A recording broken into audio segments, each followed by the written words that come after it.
बाबा का अंतिम स्लोगन है निर्विकारी निरहंकारी, निराकारी निरहंकारी।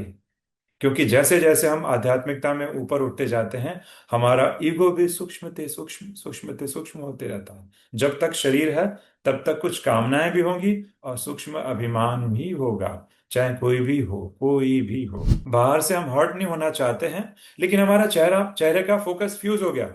लाइट बल्ब जैसे फ्यूज हो जाता है ना, तो बाहर से हम दिखाते हैं कि मुझे हर्ट नहीं हुआ है, पर अंदर जैसे सीने में गोली लगी हुई है, वैसे वाला चेहरा बना हुआ है। क्यों ऐसा हो रहा है? क्योंकि ईगो ऑटोमेशन में है। तो आप चाह के भी कई बार नहीं रोक पाएंगे, ऐसा होगा।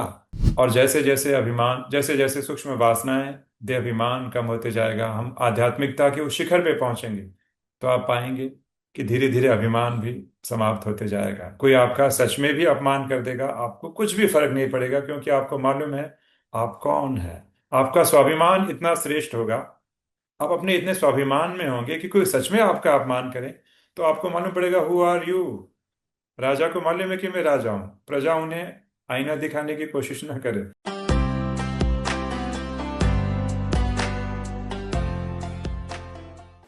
काम विकार में भी ईगो छिपा हुआ है।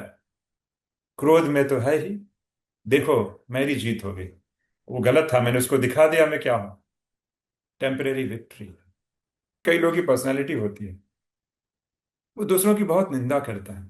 आप उन पे कितना भी एहसान कर दीजिए, उनकी निंदा की आदत जाती नहीं। आप उनको अगर अच्छे के लिए बताएंगे कि देखो आप में ये सुधार है, आप ये सुधार कर, क्या आप हमेशा मेरी निंदा करते रहते हो, हमेशा मुझे डांटते रहते हो। ये भी एक वैरायटी है। तो वो क्या कर रहा है व्यक्ति, क्यों निंदा कर रहा है? जो भी आदमी कंप्लेन कर रहा है उसको मैं कहता हूं अदर्स क्रिटिकल, दूसरों की निंदा। कितना भी आप उसके लिए एहसान कर लीजिए, फिर भी आपकी निंदा निंदा करना उसका स्वभाव है। दोषारोपण करना, दूसरों पे उंगलियां दिखाना, दोषारोपण करना उसका स्वभाव है। दोषारोपण। तो हमको लगता है आखिर प्रॉब्लम क्या है? बाद में उन पे दया आई, मुझे दया। दया क्यों आई? क्योंकि वो व्यक्ति अंदर से, इसका ईगो अंदर से वो दुखी है, और उस परेशानी एंजाइटी को अपने को कम महसूस नहीं कर सकता है। तो डिफेंस मैकेनिज्म यूज कर रहा है कि मैं काम करता हूं, दूसरों पे दोषारोपण कर दूंगा तो मुझे शांति मिलेगी, मुझे राहत मिल जाएगी। इसीलिए वो दूसरों को दोषारोपण करता है। तो असली में वो दोषारोपण नहीं कर रहा है, लेकिन उस नेगेटिव एंजाइटी की फीलिंग से बचने के लिए वो आपके ऊपर डाल रहा है। मतलब वो ऑलरेडी जल रहा है भाई। तो हमें हर्ट होने की जरूरत ही नहीं है। हमें हर्ट होने की जरूरत ही नहीं है। तो मैं कभी, जो लोग ऐसे निंदा करते हैं, मैं समझ जाता हूँ इनका स्वभाव है। यहाँ तक कि मुझे आश्चर्य होता है कि उनकी भलाई के लिए अगर कुछ बातें बताई जाती है। हम में से मेजोरिटी भारतीय लोग क्या होते हैं, स्ट्रेट फॉरवर्ड। हमारे पेरेंट्स क्या होते थे, स्ट्रेट फॉरवर्ड बता देते थे, बच्चे बेटे तुम्हारे में ये कमी है, सुधारो। हर्ट हो जाता था। तो कभी भी भूल से भी उनको आप आईना मत दिखाइए, वरना आप सबसे ज्यादा उनके दुश्मन होंगे। नंबर वन दुश्मन की लिस्ट में आप ही होंगे। एक बार आप कोशिश कर सकते हैं, जब लग रहा है डिफेंसिव हो रहा है सामने वाला व्यक्ति, क्योंकि ईगो में क्या होता है, लोग सामने वाला बहुत डिफेंसिव हो जाता है। आत्मरक्षा, ईगो अपनी रक्षा करना चाहता है, इसीलिए वो बहुत ज्यादा जस्टिफिकेशन देने लगता है। नहीं नहीं नहीं, मेरी गलती नहीं, एक्चुअली में ये हुआ था, एक्चुअली में ये हुआ था। Over justification. ईगो में हम क्या करते हैं, जब हम बहुत डिफेंसिव हो जाते हैं तो हम जस्टिफिकेशन देने लगते हैं। हमको हमको समझ में नहीं आता है कि मैं जस्टिफिकेशन इसलिए दे रहा हूं क्योंकि मैं डरा हुआ हूं, मेरी छवि खतरे में है भाई। तो उसको बचाने के लिए मुझे कैसे भी करके, चतुराई से भी उसको बचाना है, बस बचा लूं। ठीक है। और भी ईगो के सूक्ष्म रूप है। एक और भी सूक्ष्म रूप है जो मुझे लग रहा है, एक बस नाम ले लेता हूँ, शायद इसको हम अगले सेशन में कभी कंटिन्यू करें। वो होता है पीड़ित या विक्टिम ईगो। बस लोग मुझे ही परेशान करते हैं, विक्टिम ईगो। अपने आप को दीनहीन बनाकर वो व्यक्ति आता है और दूसरों से एम्पैथी मांगता है, पर अंदर में वो ईगो छिपा रहता है। वो छुपा रुस्तम होता है, ईगो का एक नया रूप। बाहर से व्यक्ति क्या समझता है, बाहर से लोग समझते हैं कि बहुत विनम्र है, और वो अपने आप को बहुत दुखी बताता है, बहुत ज्यादा लो फील कराता है कि नहीं, मैं तो मेरे साथ ही ऐसा होता है ना, मैं तो बहुत कमजोर हूं। बाहर से कह रहा है कि मैं अंदर से कमजोर हूं, पर अंदर मालूम है कि मैं ही तो असली सुपर हीरो हूँ। उनको क्या मालूम मेरी कदर की मैं क्या हूँ। पर बाहर से एम्पैथी गेन करने के लिए, सहानुभूति समानुभूति गेन करने के लिए बहुत ही विक्टिम के रूप में रोते रोते पेश आता है। और हमको लगता है कि भाई हमने इनको दुखी कर दिया, हमने क्या बोल दिया, हम गिल्ट में चले जाते हैं। पर जबकि प्रॉब्लम हमारी नहीं, प्रॉब्लम उसकी है। क्योंकि वो विक्टिम ईगो है, विक्टिम विक्टिम कार्ड खेला जा रहा है यहाँ पे, विक्टिम ईगो। अपने आप को पीड़िता बताना, उस पीड़िता में एक सुख मिलता है, उस विक्टिमाइजेशन में एक सुख मिलता है। पर अंदर से मालूम रहता है कि रियल में तो क्या है ना, उनको मालूम नहीं कि मेरी वैल्यू सिस्टम क्या है। लोग मुझे कहा, दुनिया को थोड़ी मुझे समझ पाएगी कि मैं क्या हूं। दुनिया मुझे नहीं समझ पाएगी। देखिए ईगो का ऐसा रूप, दुनिया मुझे नहीं समझ पाएगी, इसलिए मैं बहुत दुखी हूं। तो जो डीपली हर्ट होते हैं, यस, डीपली हर्ट का मतलब डीपली ईगो। सॉरी टू से, थोड़ी बातें मेरी हार्श लग सकती हैं, बट रियलिटी है। डीपली हर्ट मतलब डीपली ईगो। क्योंकि हम अपने आप को बहुत दीन और हीन समझते हैं। तो हम समझते हैं सामने वाले ने भाई जी समझा ही नहीं, इसीलिए मैं हर्ट हुई। सामने वाले ने समझा नहीं, आपने सामने वाले को नहीं परखा। किसने कहा था कि आप सब कुछ अपने, है ना, वो कोई कुमार बोल रहा था, मुझे याद आ गया कि भाई जी मैंने तो उनमें माँ का रूप देखा, और उन्होंने मेरे साथ ऐसा बिहेव किया तो मैं बहुत हर्ट हो गया। तो मैंने पूछा, बेटा किसने कहा था उनको आप माँ बनाओ? क्या वो आपके माँ के जो आपने जो पैरामीटर्स डिसाइड किए थे उसमें फिट तो नहीं हो रही थी? तो आप उनको माँ बनाने क्यों गए थे? उनको बहन या दीदी तक ही सीमित कर दिया होता। तो नहीं भाई जी, मैं तो बस, मेरी माँ नहीं है तो मैंने तो उनको माँ समझा, उनके लिए मैंने क्या क्या नहीं किया, क्या क्या नहीं किया। और उन्होंने मेरे दिल को ऐसा चोट पहुंचाया, बस मैं टूट चुका हूँ, मुझे उभरने में बहुत टाइम लगेगा। अब कईयों ने महसूस किया होगा, कईयों ने किया भी होगा। हम सबने हर्ट की महसूसता की होगी, कोई दूध का धुला नहीं, सबने महसूसता किया होगा, मैं समझ सकता हूँ। पर इसमें किसकी गलती है आप बताइए, इस सिचुएशन में किसकी गलती है? कहीं ना कहीं कुमार को, मतलब भाई ठीक है भाई, माँ का प्यार आपको नहीं मिला तो किसने बोला था कि आप उनमें माँ देखो? शिव बाबा को, भगवान को माँ देख लिया होता, ब्रह्मा माँ देख लिया होता, भी समझ में आ रहा। और अगर आपने माँ देखा उसमें कोई प्रॉब्लम नहीं है, फिर उनसे आशा मत रखो ना। एक्सपेक्टेशन क्यों रखते हो? नहीं, आज मुझे नहीं पूछ रही हैं, अब उसको पूछ रही हैं, अब वो उनके लिए इंपॉर्टेंट हो गया, पहले तो मैं था, मैं इनके दिलों का राजा था।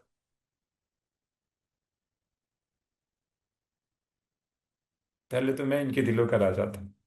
अब बहुत तकलीफ हो रहा है भाई जी, मेरा पूरा दिल टूट टूट गया है।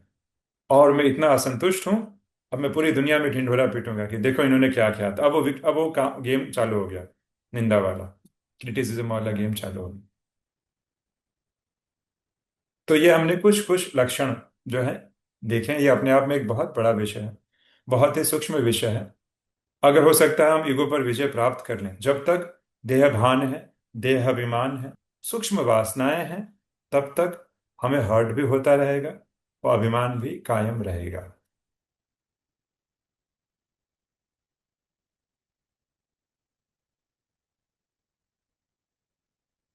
और जैसे जैसे अभिमान, जैसे जैसे सूक्ष्म वासनाएं, देह अभिमान कम होते जाएगा, हम आध्यात्मिकता के उस शिखर पे पहुंचेंगे, तो आप पाएंगे कि धीरे धीरे अभिमान भी समाप्त होते जाएगा। कोई आपका सच में भी अपमान कर देगा, आपको कुछ भी फर्क नहीं पड़ेगा, क्योंकि आपको मालूम है आप कौन है। आपका स्वाभिमान इतना श्रेष्ठ होगा, आप अपने इतने स्वाभिमान में होंगे कि कोई सच में आपका अपमान करे तो आपको मालूम पड़ेगा, हु आर यू।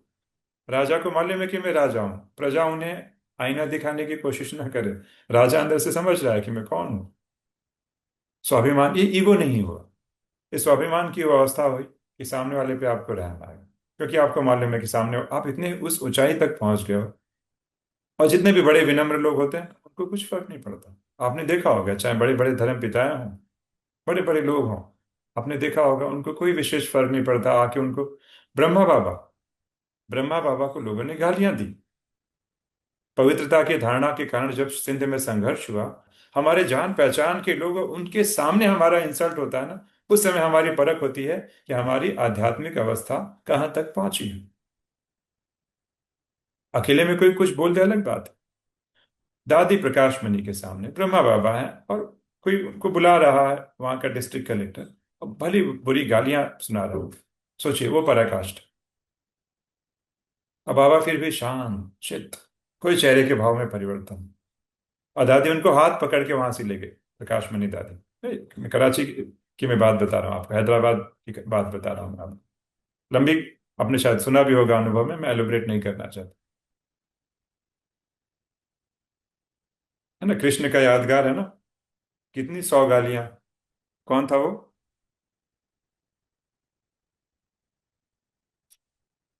महाभारत का पात्र। 100 गालियां अगर दे दोगे कृष्ण की बुआ का लड़का, ज- याद है कि नहीं आप सभी को?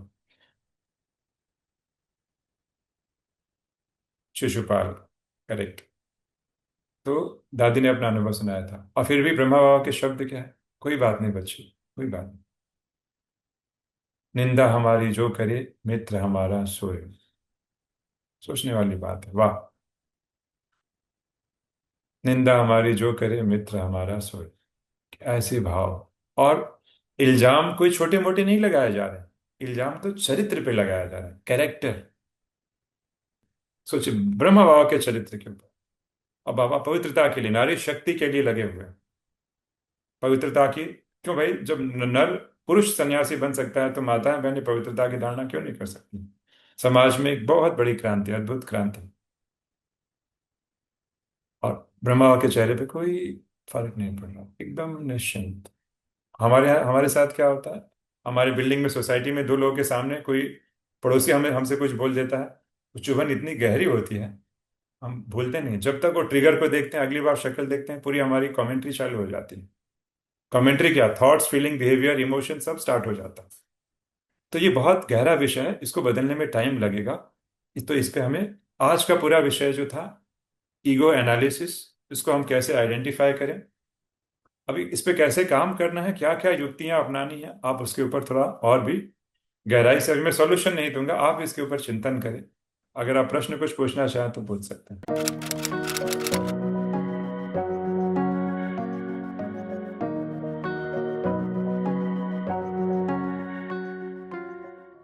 तो कहीं ना कहीं छोटे बच्चों को हमें अप्रिशिएट करना पड़ता है, बट इसका मतलब ये नहीं कि अप्रिसिएशन को ही उसका आधार बना दिया जाए।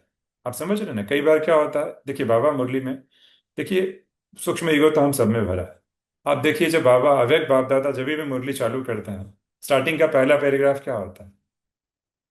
वाह मेरे लाडले बच्चे, मेरे प्यारे बच्चे, कितनी बाबा महिमा करते हैं, हम खुश हो जाते हैं। बाबा एक भूमि बनाता है, क्योंकि बाबा को मालूम है कि मेरी शिक्षाएं सीधे ग्रहण नहीं करेंगे। क्योंकि हम में से कई लोग हैं जिनको बाबा की मुरली के शब्द भी हर्ट हो जाते हैं, ऐसे भी लोग हैं। बाबा ने कैसे बोल दिया, कोई दादी, प्रकाश मणि दादी को करेक्शन कराने आ गया कि बाबा जो मुरली में बोलते हैं ना दादी, बंदर से मंदिर लायक, तो ऐसे नहीं हो सकता है मुरली से कट कर दिया जाए। आप समझ रहे हैं मैं क्या कहना चाहता हूँ? तो बाबा को मालूम है, तो छोटे बच्चों के केस में थोड़ा सा हमें अप्रिशिएट करके शिक्षा देनी पड़ती है ना। गीता भी इसके बारे में कहती है ना, एक श्लोक आता है ना, उद्वेगकरम वाक्यम सत्यम प्रिय हितम च यत्। 17वें अध्याय में इसमें ये बताता है कि सत्य को भी प्रिय तरीके से बोला जाए। मैं ये कह रहा हूँ, कड़वे तरीके से ना रखा जाए। हम सोचते हैं ना कि नहीं भाई मैं सीधे सीधे ही बोलूंगा, नहीं, हर बार सामने वाला उस अवस्था में नहीं रहता है। तो कहने का भावार्थ यह है कि अगर छोटे बच्चे हैं, थोड़ा सा अप्रिशिएट करके फिर उनको शिक्षा दी जाए तो रिसेप्टिव होगा। अब ये हम ये ना सोचें कि भाई इसमें तो ईगो है, बट इसका मतलब ये नहीं कि हर बार उसको हम इसी के आदी बना दें।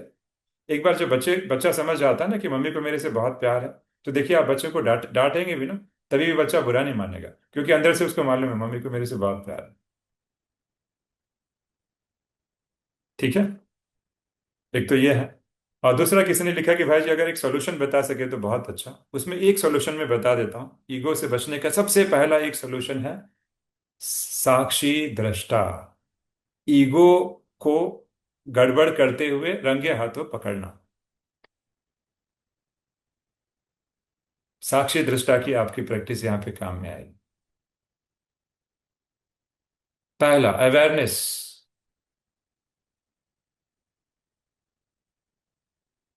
कि मुझे अवेयरनेस आ गई।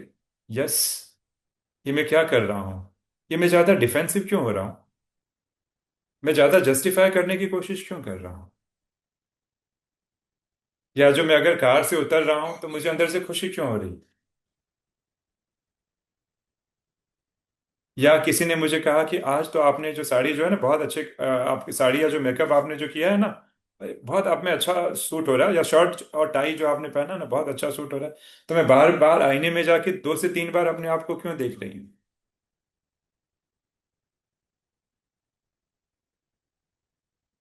तो रंगे हाथों पकड़ना पड़े, कौन पकड़ पाएगा? जिसको साक्षी दृष्टा का अभ्यास होगा, वो अपने स्टोरी को आइडेंटिफाई कर पाएगा, अपने बॉडीली सेंसेशन को चेक कर पाएगा। इसीलिए बॉडी स्कैनिंग, साक्षी दृष्टा का अभ्यास, ये प्रैक्टिसेस इसलिए कराए जा रहे हैं क्योंकि ये चेकिंग करने में और रियलाइजेशन में बहुत ही अच्छे टूल हैं, जो हमें बहुत हेल्प कर सकते हैं। इसीलिए सारे प्रैक्टिसेस, कईयों को लगता है भाई जी ये क्या कराते हैं, हम बाबा के साथ संबंधों का अनुभव क्यों नहीं कराते? तो बाबा से हम क्यों नहीं पूछते कि बाबा आप अशरीरी का प्रैक्टिस क्यों कराते हैं? सीधा आप क्यों संबंधों का अनुभव नहीं करा देते हैं? बार बार ये आत्मा समझने की ये बोरिंग मेहनत क्यों आप हमसे करवाना चाहते हैं? क्योंकि बाबा को मालूम है फायदेमंद है। इसीलिए पहला चीज है अवेयरनेस। भले आप ईगो में आ जाए कोई प्रॉब्लम नहीं, बट सावधान। हॉट हुआ, अगर मुझे मान लीजिए मैं कहीं करा रहा हूं और किसी ने मुझसे ऐसे सवाल पूछ दिया, मैंने एक बार जैसे फॉर एग्जाम्पल, एक बार मैं कुछ एग्जाम्पल दे रहा था किसी धर्म पिता का, और वो मैं अच्छा एग्जाम्पल दे रहा था, वो भाई बीच में ही कूद गया, बोले कि नहीं आप हमारे धर्म पिता के बारे में ऐसे मत बोलो, जबकि मेरे पास पूरी अथॉरिटी पावर, पूरी टीम थी। तो मैंने कहा ठीक है, मैंने उसको थोड़ा समझाने की कोशिश की, बोले नहीं मैं नहीं सुनना चाहता, सबके सामने। मैंने कहा ठीक है कोई बात नहीं, हम दूसरा एग्जाम्पल लेके आगे बढ़ते। फिर मैं सोचा, क्या इसके इतने लोगों के सामने मैं समझता हूँ कि मेरे पास बहुत समझ है, और कोई मुझे काटे या ठोके, इंटरप्ट करे, तो क्या मेरे संकल्प चल रहे हैं? अगर मेरे संकल्प चल रहे हैं मतलब सूक्ष्म ईगो है। अगर शांत हो, कूल रिलैक्स्ड हो, कोई प्रॉब्लम नहीं। और कई बार तो ईगो इतना ऑटोमेशन मोड में होता है कि बाहर से हम हर्ट नहीं होना चाहते हैं। सोचिए, बहुत बहुत ही गहरी बात। बाहर से हम हर्ट नहीं होना चाहते हैं, लेकिन हमारा चेहरे का फोकस फ्यूज हो गया, लाइट बल्ब जैसे फ्यूज हो जाता है ना।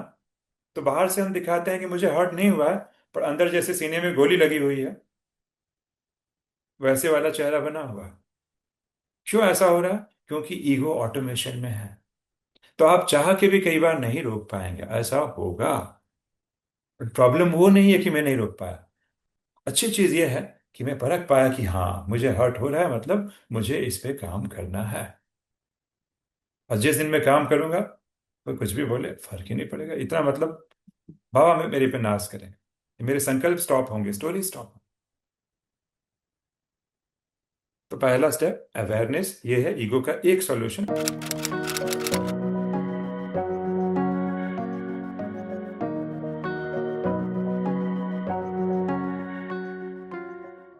इसमें दो चीजें होता है जो हमें समझना है। ये बात फैक्ट है कि ईगो का ये भी सॉल्यूशन है कि बाबा जो मुरली में कहते हैं, अगर हम स्वमान में रहेंगे तो अभिमान की महसूसता नहीं हो। बाबा ने कहा है। पर अक्सर करके क्या होता है, अब मैं थोड़ी गहरी बात बता रहा हूं, अगर इतने आसानी से हो जाता तब तो हमें हर्ट नहीं होना चाहिए था। हम सभी बाबा के बच्चे हैं, कहते हैं भी बाबा आप कितने मीठे हो, प्यारे हो, फिर भी तो हर्ट तो होते हैं। एक तरफ हम गीत भी गाते हैं और दूसरी तरफ हर्ट भी होते रहता है। तो मुझे लगता है सबसे पहला कदम हमें ये अपनाना होगा, पहले ये इस वास्तविकता को स्वीकार करना। कई बार उसको, एक और वेरी इंपॉर्टेंट बात, जब लोगों को हर्ट होता है, ईगो जब ईगो को जब आघात लगता है, तो ईगो अपने आप को बचाने के लिए ना डाइवर्जन के बहुत सारे तरीके अपनाता है। उसमें से ये भी तरीके अपना सकता है कि बाबा आप तो बहुत मीठे हो, प्यारे हो, रो भी रहा है और मुंह से बोल भी रहा है। तो कई बार ये ज्ञान बिंदुओं को, स्वमान को, वो डाइवर्जन मैकेनिज्म की तरह यूज करता है। तो उससे हो सकता है टेम्परेरी आपको थोड़ी बहुत रिलीफ मिल जाएगी, लेकिन परमानेंट चेंज नहीं आएगा। इसके लिए पहला आवश्यक स्टेप यही होता है, पहले रियलाइज करना और रियलिटी को स्वीकार करना, क्योंकि ईगो सच्चाई को स्वीकार नहीं करना चाहता है कि मैं कमजोर हूं। उसको डर लगता है भाई, बहुत डर लगता है। तो पहले ईमानदारी से स्वीकार करना कि हाँ मुझे हर्ट हुआ है, चोट पहुंची है। बचने की जरूरत नहीं है, मैं भले बहुत अपने आप को ज्ञानी समझता हूं, मुझे चोट पहुंची है, मैं इसको मानता हूं। Acknowledgement is the first step. पर यूजुअली ईगो एक्नॉलेज नहीं करना चाहता है। ईगो तो जस्टिफाई करके सिद्ध करना चाहता है, नहीं नहीं मेरी गलती नहीं है, अरे नहीं नहीं ऐसा हो गया था भाई जी, ऐसा हो गया था। वो बहुत सारा जस्टिफिकेशन देगा, क्योंकि ईगो इज गेटिंग डिफेंसिव। इसीलिए कभी भी वार्तालाप में कोई व्यक्ति डिफेंसिव होने लगता है, उसको ज्यादा छेड़खानी करने की जरूरत नहीं है। आप स्टेप बैक कर लीजिए, पीछे हट जाइए।